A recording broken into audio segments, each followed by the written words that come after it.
This is one of the craziest knockouts in MMA history. This is the punch that made him a millionaire. And this is the Howl, a spine-chilling primal scream that echoed through arenas, sent chills down spines, and cemented one man as one of the most unforgettable characters in combat sports. His name? Quinton Rampage Jackson. He went from broke, from bullied kid on the streets of Memphis, to the bright lights of the UFC, to red carpets in Hollywood. This is not just a fight story. This is a story about turning pain into power, about how a man with nothing but raw talent, a short temper, and a wild personality fought his way from zero to millions. Memphis, Tennessee, the late 70s, early 80s. Forget the blues clubs and BBQ brochures. Back then, Memphis was rough. Poverty, gangs, crack cocaine on every corner. Survival wasn't a slogan, it was reality. And right in the middle of that chaos, Quinton Jackson, his father, gone by the time Rampage was 10, addicted to drugs, out of the picture. His mom, doing everything she could to raise her kids on her own. But with no money and no backup, life was a daily struggle. For young Quinton, every day felt like a fight, and often, it literally was. Bullies tried him constantly, but Rampage wasn't wired to run. I always had to beat up bullies, he'd later say. Fighting is just something I always did. But here's the twist, this wasn't just a kid with fists. Even in the middle of all that chaos, Quinton was funny, a natural clown. He'd mock teachers, imitate wrestlers, make kids laugh until their stomachs hurt. That strange combination street fighter meets stand-up comedian would later make him one of the most entertaining athletes in MMA history.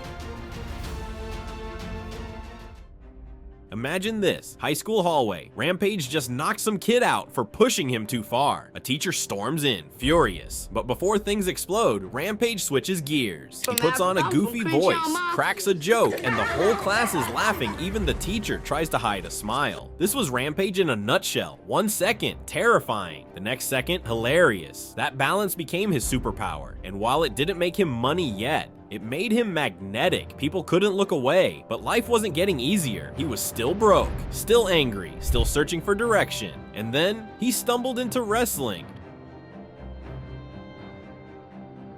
High school wrestling sign-up sheet. Rampage thought he was about to join pro wrestling. You know, WWE. Costumes, body slams, steel chairs. Instead, they handed him a singlet. He was like, what the hell is this? At first he hated it, but then something clicked. The structure, the grind, the challenge. For the first time in his life, Rampage had discipline. And he wasn't just decent, he was a natural, explosive, powerful, fearless. He became an all-state wrestler. He learned how to use his strength strategically. He discovered he could dominate, not just survive. Wrestling gave him more than medals. It gave him an identity.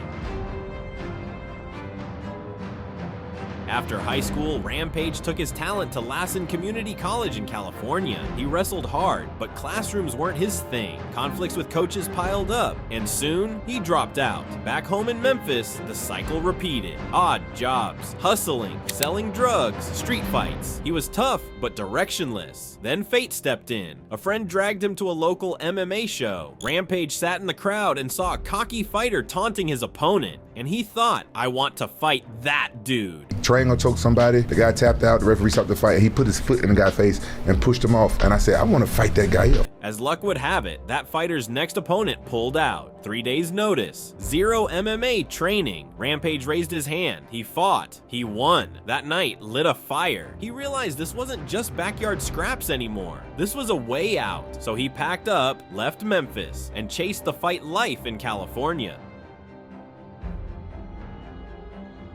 California wasn't easy. Rampage was broke, sleeping on gym floors, bouncing at clubs just to eat. But he kept training, and one thing separated him from the rest. His personality, the chain around his neck, the animal growl, the primal howl. He wasn't just fighting, he was performing. That charisma got him noticed by scouts from Japan's Pride Fighting Championships. And Pride wasn't just MMA, it was spectacle. Imagine 50,000 fans in Saitama Super Arena, fireworks, music blasting, fighters walking out like gods. Japan treated fighters like superheroes, and Rampage, he fit the role perfectly. They hyped him as a homeless street brawler from America, and honestly, it wasn't far from the truth. He had no money, but he had power, he had heart, and he had personality. And then came the gauntlet Sakuraba, Wanderlei Silva, Igor Vovchanchin, legends. Rampage was thrown straight into shark-infested waters.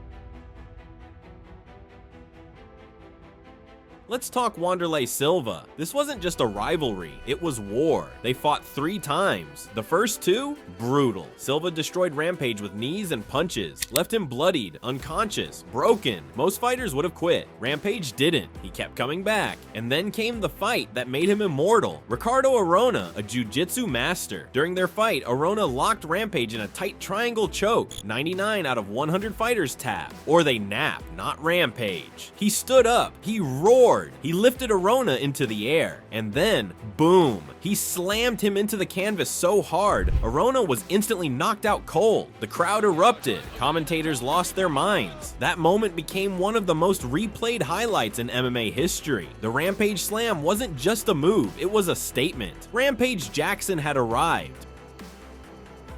Pride was massive in Japan, but in America, the UFC was king. In 2006, UFC acquired Rampage's contract. This was his shot at superstardom, and the UFC needed stars. Their golden boy was Chuck, the Iceman Liddell knockout artist, Mohawk pay-per-view king. But Rampage, he was about to ruin the party. He debuted with a knockout win over Marvin Eastman, and then UFC 71. The fight everyone wanted, Rampage versus Liddell. Chuck was unstoppable. Everyone thought he'd crush Rampage, but Rampage had already beaten him in Japan. 2 minutes into the fight, Rampage landed a thunderous right hand. Liddell fell, out cold. The Iceman melted. The UFC had a new king. Rampage became UFC light heavyweight champion, and then he unified the belts by beating Dan Henderson Pride's champ. At that moment, Rampage was the best fighter on earth. Winning the belt was huge, but here's where the millions part comes in. Rampage's contract had a small detail. He got a percentage of pay-per-view sales. Nobody thought it mattered until UFC 71 exploded. That one fight made Rampage around $7 million. $7 million.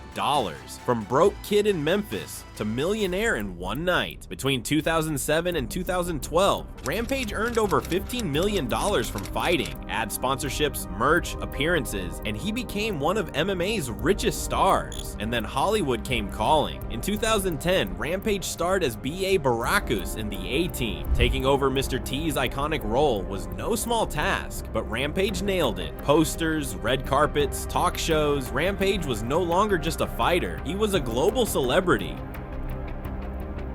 Here's the truth. Money doesn't erase demons. Rampage's career was a roller coaster. He lost his belt to Forrest Griffin in a close fight. He feuded with Rashad Evans on The Ultimate Fighter, creating one of the most hyped rivalries in UFC history. He later lost to John Jones in 2011, marking the passing of the torch to a new generation. And outside the cage, things got messy. 2008, the monster truck incident. Rampage, driving a truck literally painted with his own face, led police on a wild chase through California.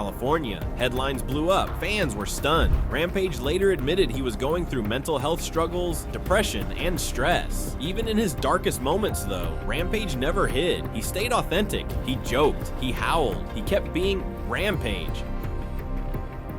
Rampage wasn't perfect, but he was unforgettable. The Arona Slam, the Liddell knockout, the howl that shook arenas. He proved that in MMA, personality matters as much as skill. He paved the way for fighters like Conor McGregor, Sean O'Malley, and Paddy Pimblett athletes who are as entertaining outside the cage as they are inside it. Rampage showed that fans don't just want fighters, they want showmen. And to this day, if you hear that howl, you know who it belongs to.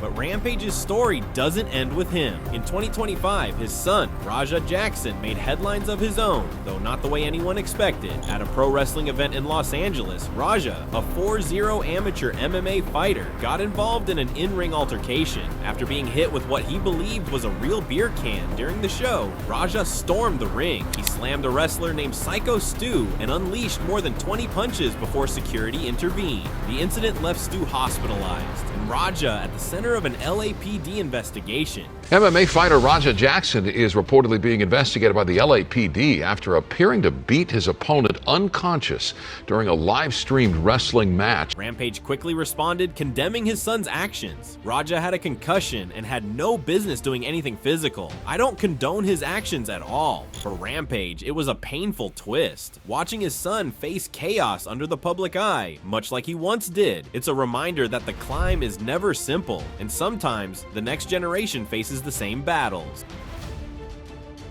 So what do we learn from Rampage Jackson's journey? That no matter how rough your start, no matter how broke or lost you feel, you can turn pain into power. You can climb, because success isn't luck, it's the climb. From Memphis alleys to Japanese arenas, from UFC titles to Hollywood movies, Quinton Rampage Jackson is living proof of zero to top.